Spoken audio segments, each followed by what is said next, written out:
পর্দার আড়ালে থেকে যারা এতদিন ধরে বড় বড় অপরাধ করে আসছিল, এবার হয়তো তছনছ হতে চলেছে তাদের সেই গোপন আস্তানা।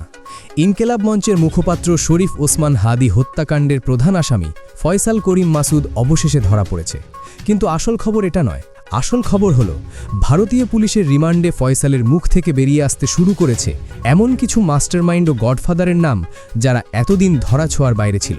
ঢাকায় গুলি আর ভারতে আত্মগোপন, এই সুপরিকল্পিত কিলিং মিশনের পেছনে আসল খলনায়ক কে? কোন প্রভাবশালী নেতার নির্দেশে খুন হতে হলো ওসমান হাদিকে? স্বাগত জানাচ্ছি প্রাইম নিউজে। দেশের রাজনৈতিক অঙ্গনে এখন সবচেয়ে আলোচিত নাম ওসমান হাদি হত্যাকাণ্ড। দীর্ঘ ৩ মাস পুলিশের চোখে ধুলো দিয়ে পলাতক থাকার পর ভারতের পশ্চিমবঙ্গ থেকে গ্রেফতার হয়েছে মূল কিলার ফয়সাল করিম। কিন্তু এই গ্রেফতারের পর যাদের বুক কাঁপছে, তারা কারা? আজ আমরা জানাবো ফয়সালের রিমান্ড থেকে বেরিয়ে আসা চাঞ্চল্যকর তথ্য এবং মাস্টারমাইন্ডদের আসল পরিচয়। পুরো ভিডিওটি না টেনে শেষ পর্যন্ত দেখুন। ওসমান হাদিকে যে ব্যক্তি গুলি করেছে তাকে ধরলেই কি সব শেষ? মোটেও না। প্রশ্ন উঠেছে, এই পরিকল্পিত কিলিং মিশনের পেছনে কলকাঠি নেড়েছে কারা?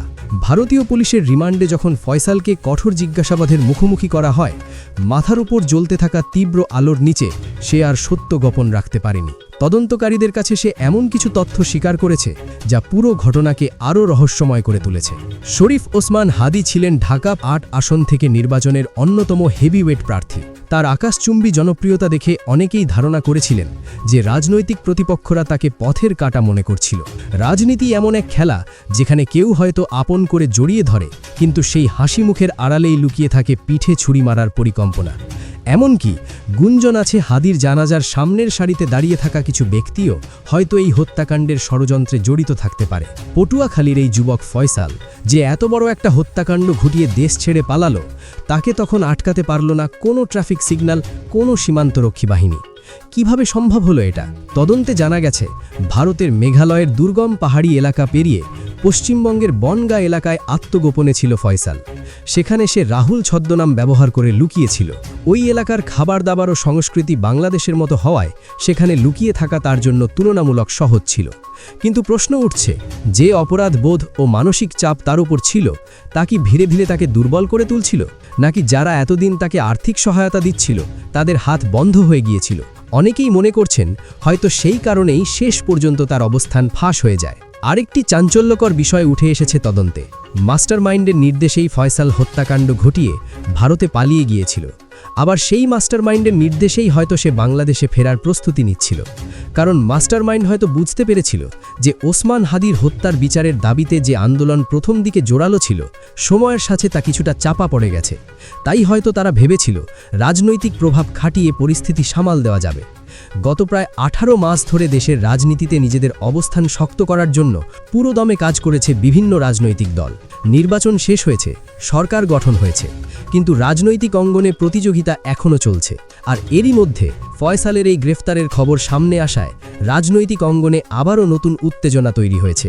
অনেকেই অভিযোগ করছেন, একটি বিশেষ গোষ্ঠী দেশের মধ্যে একের পর এক রাজনৈতিক অস্থিরতা সৃষ্টি করতে চাইছে। আমাদের অনুসন্ধান বলছে, ওসমান হাদির হত্যাকারীদের গ্রেফতার এবং এই ঘটনাকে ঘিরে আবার রাজনৈতিক উত্তেজনা সৃষ্টি করার পেছনেও কোনো গোষ্ঠীর গভীর পরিকল্পনা থাকতে পারে। কারণ রাজনীতির ময়দানে যখন কেউ বড় বাধা হয়ে দাঁড়ায়, তখন তাকে সরিয়ে দেওয়ার প্রবণতা অনেক সময় দেখা যায়। কেউ যদি মনে করে প্রতিপক্ষকে সরিয়ে দিলেই তার পথ সহজ হয়ে যাবে, তখন সে সেই কাজ করতেও দ্বিধা করে না। ওসমান হাদির সহযোদ্ধা এবং ইনকেলাব মঞ্চের নেতারা ফয়সালের গ্রেফতারে সন্তুষ্টি প্রকাশ করেন। তারা বলেন, অন্তত বাইরের দেশে হলেও আসামিরা গ্রেফতার হয়েছে, এটা আমাদের জন্য দারুণ খবর। বিগত সরকারের সময় আমরা অনেক বিচার চেয়েছি, কিন্তু কোনো লাভ হয়নি। এখন প্রশ্ন হলো, রাজনৈতিক ক্ষমতায় থাকা গডফাদারদের কি আইনের আওতায় আনা সম্ভব হবে? ফয়সাল তো শুধু একটা ঘটি মাত্র। আসল খেলোয়াড়রা তো এখনও পর্দার আড়ালেই রয়ে গেছে। বাংলার মানুষ এখন অধীর আগ্রহে অপেক্ষা করছে ভারতীয় পুলিশের রিমান্ড থেকে বেরিয়ে আসা চূড়ান্ত তথ্যের জন্য। সেই তথ্যের উপর ভিত্তি করেই হয়তো উন্মোচিত হবে এই হাই প্রোফাইল কিলিং মিশনের আসল মাস্টারমাইন্ডের। প্রিয় দর্শক, ফয়সালকে গ্রেফতার করার পর শুধু তার বিচার করলেই কি যথেষ্ট হবে, নাকি এই হত্যাকাণ্ডের পেছনের আসল মাস্টারমাইন্ডদেরও ফাঁসিতে ঝোলানো উচিত? ওসমান হাদির হত্যাকারীদের কী ধরনের শাস্তি হওয়া উচিত বলে আপনি মনে করেন? আপনার মূল্যবান মতামত অবশ্যই কমেন্ট বক্সে লিখে জানাবেন। রাজনৈতিক অঙ্গনের সব সাহসী খবর পেতে প্রাইম নিউজের চ্যানেলটি সাবস্ক্রাইব করে বেল আইকনটি বাজিয়ে রাখুন। ধন্যবাদ।